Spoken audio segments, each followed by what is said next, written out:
Is now coming in, and CNN News 18 has accessed Shraddha's chats from back in 2020, where she can be seen telling a friend about how she fractured her nose. Now, she claims she tripped while climbing stairs, but we have seen pictures which have been accessed by us here on CNN News 18, which show Shraddha with a bruised face.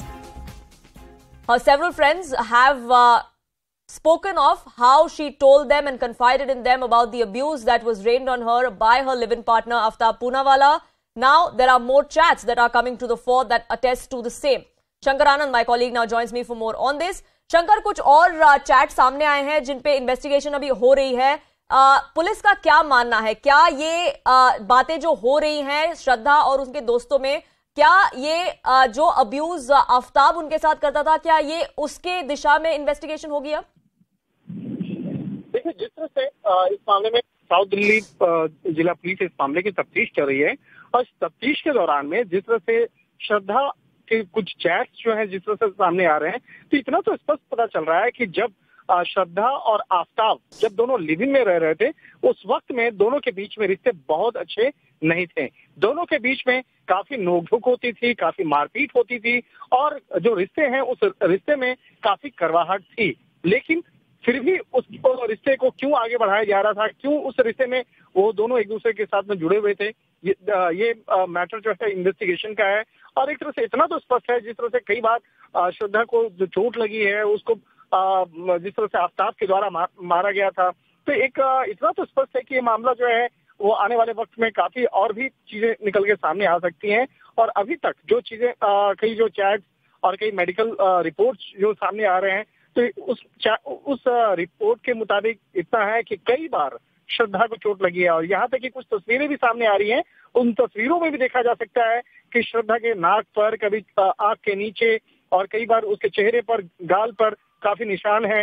तो इतना स्पष्ट है कि दोनों के बीच में रिश्ते बहुत अच्छे नहीं थे.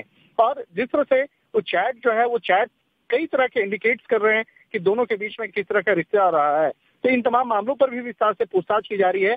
और इसके साथ ही दिल्ली पुलिस की जो एक टीम है वो भी मुंबई पहुंची है, और मुंबई पहुंचने के बाद श्रद्धा और आफ्ताब दोनों के जो दोस्त हैं उनको खंगाल रहे हैं. तो कोशिश की जा रही है कि आफ्ताब के जो दोस्त है उससे बातचीत किया जाए, और श्रद्धा के जो कई दोस्त हैं उससे भी बातचीत करने की कोशिश करेगी दिल्ली पुलिस, जिससे कि इस मामले को समझने में और ज्यादा आसानी हो. इसके लिए कई लोगों से भी संपर्क साधा जा रहा है. जी, और शंकर, ये जो चैट्स बाहर निकल के आ रही है, अभी तक श्रद्धा का फोन तो बरामद हुआ नहीं है, तो ये चैट्स क्या उनके जो दोस्त है वो शेयर कर रहे हैं दिल्ली पुलिस के साथ, और क्या उनकी भी पूछताछ होगी, क्या उनका भी स्टेटमेंट रिकॉर्ड किया जाएगा?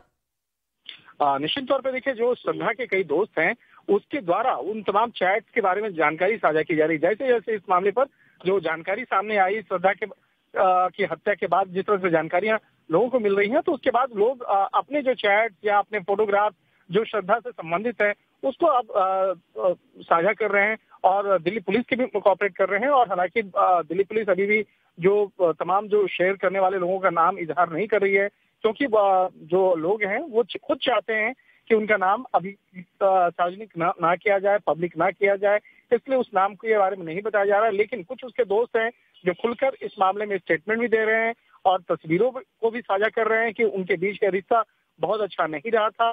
तो एक तरह से कहा जा सकता है कि दिल्ली पुलिस की टीम अब जो मुंबई टीम पहुंची है, तो मुंबई में जाने के बाद कई लोगों का स्टेटमेंट दर्ज करेगी, और खास तौर पर श्रद्धा के उन दोस्तों का स्टेटमेंट रिकॉर्ड करेगी जो आफ्ताब और श्रद्धा के बीच के रिश्ते की एक चश्मदीद रहे हों और आई विटनेस रहे हों, जो इन कड़ियों के बीच में काफी बेहतर तरीके से जानते हों, तो उन लोगों का भी स्टेटमेंट इस मामले में दर्ज किया जाएगा.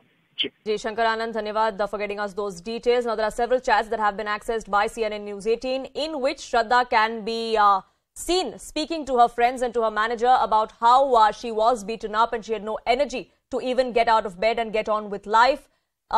She speaks to her manager about all the beating. Of course, she does not allude to where the beating came from, but it's one's guess that perhaps it was Aftab, given that several of her friends have spoken of an abusive relationship that she was in. With that, we're slipping into a quick